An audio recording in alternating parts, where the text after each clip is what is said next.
61 Maoists surrendered, including one of India's most wanted leaders, Malojula Venugopal Rao, also known as Bhupati. A man who once led hundreds in the forest today walked out of the shadows and chose peace over the guns. Hi, I'm Khatija and you're watching Lokmat Times. In this video, we'll talk about who Bhupati is, why his surrender is such a big deal, and what it means for India's decades-long fight against Maoism.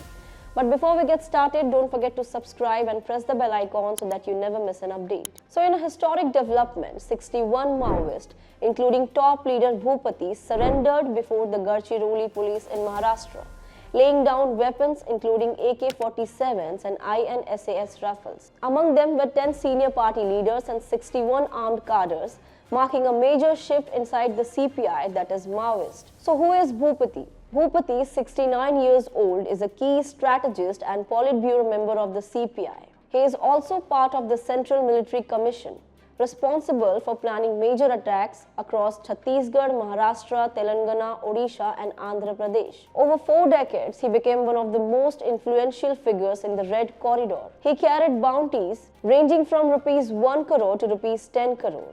And was wanted for dozens of attacks on security forces, leading to multiple deaths. He is the younger brother of slain Maoist leader Krishneji, and both were among the founders of the People's War Group, later merging to form CPI.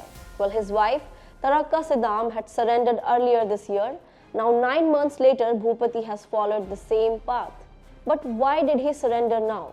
Officials point to internal disillusionment and external pressure. Internally, Bhupati wrote in a 6-page statement that the Maoists had lost public support and could no longer survive India's changing conditions. He urged cadres to give up arms and move towards dialogues. The CPI leadership, however, called it a personal opinion, warning cadres not to follow him. Externally, security forces had tightened pressure. Maharashtra's C-60 commandos and multi-state teams had cornered him in Gadchiroli and Abujamad forests. Police say surrender was the only viable option left. All talks happened quietly over the past few days, and Bhupati had formally laid down his arms before Chief Minister Devendra Fadnavis. Over 50 weapons were recovered from the surrendered Maoists. Now, what does the surrender mean? Well, it's probably a major turning point. Gadchiroli, once the heart of Maoist activity in Maharashtra, is now almost free of Naxal presence. Maharashtra's anti-Naxal cells say almost all active operatives in the district have surrendered. This fits a larger national trend. Over 1,800 Maoists surrendered in Bastar in the last 20 months, while over 250 top Maoists have been killed in encounters. Home Minister Amit Shah has set March 2026 as the deadline to end Maoism, urging underground Maoists to join mainstream, promising rehabilitation, housing and vocational support.